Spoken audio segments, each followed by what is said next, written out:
Hello everyone, my name is Shambhavi. Hope you all are doing well. So, यहाँ पे हम लोग chapter number 4 की एक्सरसाइजेस का सॉल्व करने वाले हैं that is from class 6 politics. तो हमारे चैप्टर का नाम है की elements of a democratic government. इसके हम लोग ने डिटेल ऑलरेडी हम लोग इसके स्टडी आउट कर चुके हैं, इवन हम लोग इसकी समरी भी पढ़ चुके हैं। अब यहाँ पे हम लोग स्टार्ट करेंगे इसकी एक्सरसाइजेस को सॉल्व करना आज इस चैप्टर में। अच्छा बिफोर स्टार्टिंग द एक्सरसाइजेस मैं एक चीज़ बताना चाहती हूँ कि अगर आपने मुझे हिस्ट्री और जोग्राफी में फॉलो किया होगा चैप्टर क्लास 6 की ही, तो इसमें क्या था, जो आंसर्स थे हमारे वो एग्जैक्ट आंसर्स हमारे बुक के टेक्स्ट में ही हमको मिल जाते थे। हमको ज़्यादा उसमें कुछ फ्रेम आउट नहीं करना पड़ता था, ज़्यादा कुछ सोचना नहीं पड़ता था, हम लोग को सीधे से आंसर्स मिल जाते थे, राइट। बट इसमें ऐसा नहीं है। पॉलिटिक्स में आपको जो भी यहाँ पे आंसर्स हैं, you do not get the direct answers. आपको डायरेक्ट आंसर्स नहीं मिलते हैं, ठीक है। आपको इस पूरे चैप्टर्स में जो भी चीज़ें हैं, जो भी पॉइंट्स हैं, आपको उनको समझना पड़ता है और समझने के बाद आप अपनी आंसर्स खुद फ्रेम करते हो। सो अब ऐसा हो सकता है कि मेरा आंसर आपसे डिफ़र करे, आपका आंसर मुझसे डिफ़र करे, ये सारी चीज़ें हो सकती हैं यहाँ पे, ठीक है। तो बट जो आंसर का जो कॉन्टेक्स्ट होगा, कॉन्टेक्स्ट सेम रहेगा। The way of giving the examples different हो सकते हैं, जिस तरीके से आप उस चीज़ को रिप्रेजेंट कर रहे हो वो डिफरेंट हो सकता है, ठीक है। बट आंसर्स का जो तरीका है, जो आंसर्स का मेन कॉन्टेक्स्ट है, वो सिमिलर रहेगा। तो अगर मेरे और आपके आंसर्स वेरीफाई मतलब डिफरेंट है एक दूसरे से, बट जो कॉन्टेक्स्ट से मीनिंग है वो एकदम सिमिलर निकल रही है, तो इन दैट केस आपका आंसर भी एब्सोल्युटली सही है, ठीक है। ग्रेट। सो मैं यहाँ पे आपको लेके चलती हूँ क्वेश्चंस की तरफ, वो देखते हैं इसमें क्या क्या एक्सरसाइजेस हैं। लेट्स सॉल्व दोज आउट, ठीक है। सो इन टोटल हमारे पास यहाँ पे 5 क्वेश्चंस है, इन टोटल 5 क्वेश्चंस है in this particular chapter number 4, ठीक है। सो स्टार्ट करते हैं आंसर इन क्वेश्चंस को सॉल्व करना। सो मैं एक सेकेंड यहाँ पे ज़रा पेन और ले लेती हूँ, फिर हम लोग स्टार्ट करते हैं, ठीक है। मेरा फर्स्ट क्वेश्चन है, तो how would Maya's life be different in South Africa today.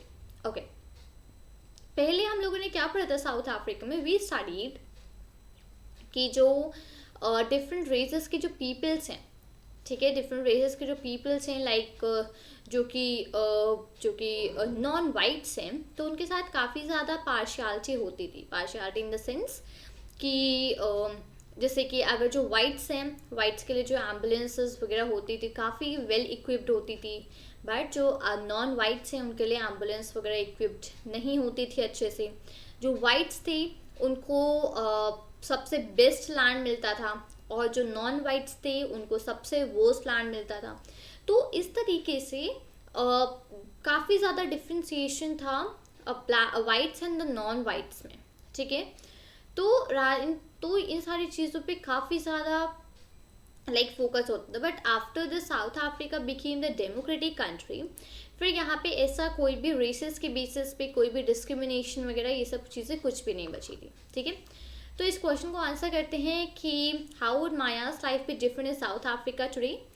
तो अब कोई भी जब डिस्क्रिमिनेशन नहीं है किसी भी तरीके से लाइफ में, वाइट नॉन वाइट्स में, तो वहाँ पे हर एक सिटीजन की इक्वल राइट्स हैं, राइट। तो यही होगा हमारे इस क्वेश्चन का आंसर कि जब कोई भी डिस्क्रिमिनेशन नहीं है वहाँ पे, अब साउथ अफ्रीका में बेस्ड अपॉन द रेसेस, मतलब वाइट्स या नॉन वाइट्स में जब कोई भी डिस्क्रिमिनेशन नहीं है, सो इन दैट केस जितने भी सिटीजन्स हैं सबको इक्वल राइट्स हैं, right. So this is the answer for our first question कि माया की life how will be different in South Africa today. Because पहले डिपेंड करता था डिफरेंट वाइट्स आप हो कि आप नॉन वाइट हो, उस बेसिस पे काफ़ी फैक्टर्स, काफ़ी डिस्क्रिमिनेशन होता था। बट राधा था अब ऐसा कोई चीज़ है ही नहीं, तो या every one is equally treated, ठीक है। Great. Next question, what are the various ways in which people participate in the process of government। अब कौन कौन से अलग अलग तरीके होते हैं जिसमें कि जो लोग हैं वो गवर्नमेंट के प्रोसेस में कैसे पार्टिसिपेट करते हैं, ठीक है। देखिए कई सारे वेज हैं। पहला है इलेक्शंस के थ्रू, राइट। उसमें हम लोग क्या करते हैं, अपने लीडर्स को इलेक्ट करते हैं और वो इलेक्टेड लीडर्स अपनी गवर्नमेंट को फॉर्म करते हैं। तो ये तो पहला वे है हमारा कि वोटिंग के थ्रू जो कि इलेक्शंस में होती है, इन दैट विनर, उस रिस्पेक्टिव मैनर में ये पहले हम लोग पार्टिसिपेट करते हैं गवर्नमेंट के प्रोसेस में, ठीक है, फर्स्ट आंसर।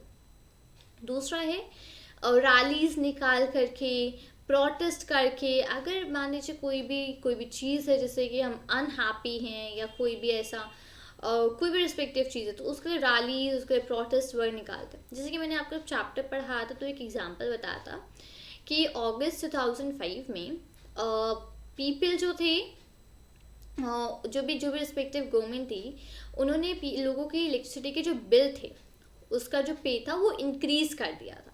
तो लोग उसके जो पीपल थे वो काफ़ी ज़्यादा अनहैप्पी हुए, तो उसके लिए उन्होंने काफ़ी रैलीज निकाली, काफ़ी प्रोटेस्ट किए और गवर्नमेंट को एट लास्ट अपने डिसीजन को वापस लेना पड़ा to increase the pay of the bill of electricity, ठीक है।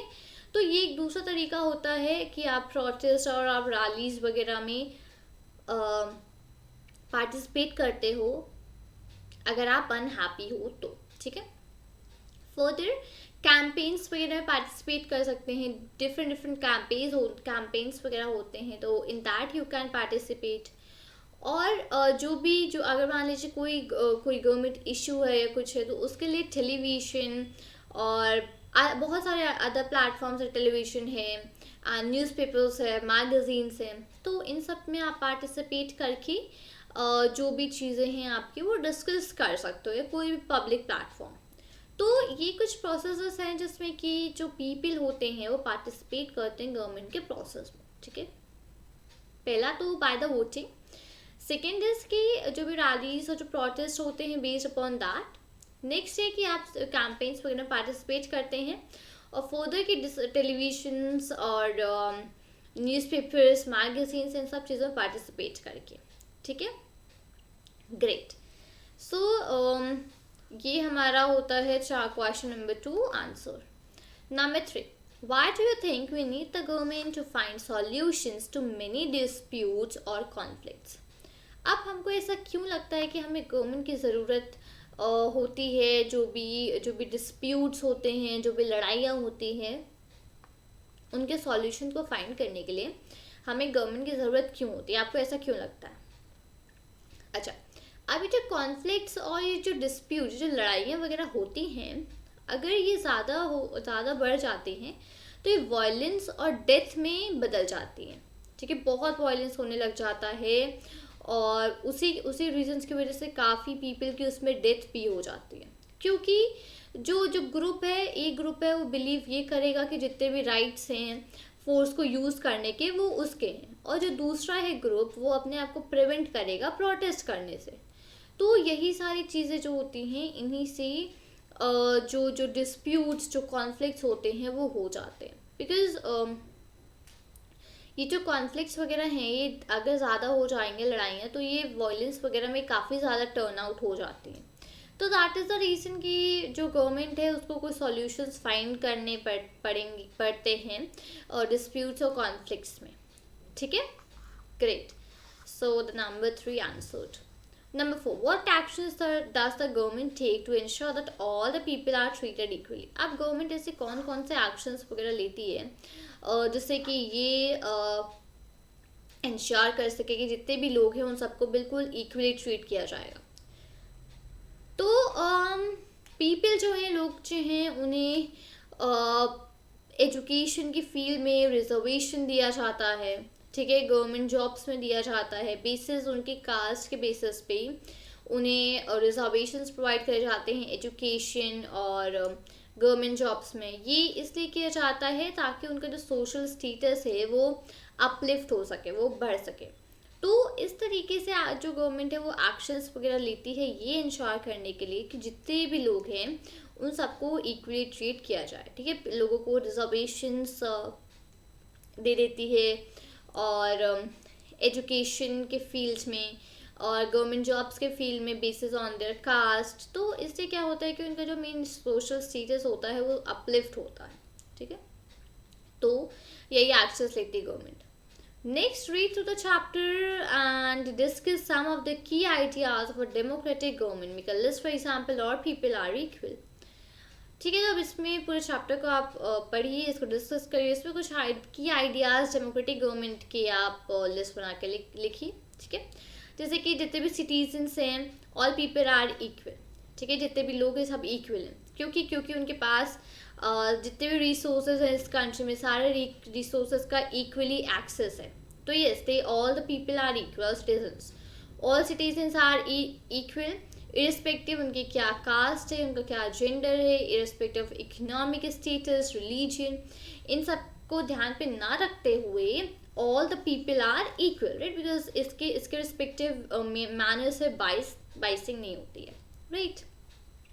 तो now that is the 1 second this one. Yes, that is the like आप इस चैप्टर को पढ़ सकते हो और कुछ की आइडियाज डेमोक्रेटिक गवर्नमेंट के आप इसमें से फाइंड कर सकते हो. ठीक है, ग्रेट.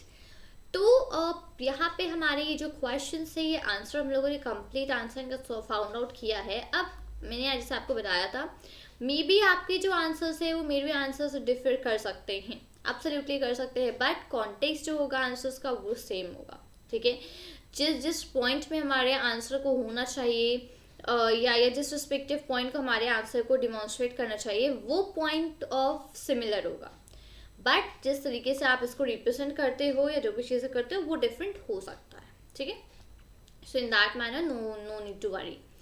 ग्रेट. सो ये 5 आंसर्स हम लोगों ने पूरे इसको फिनिश अप यहाँ पे कर लिया है. 1 second.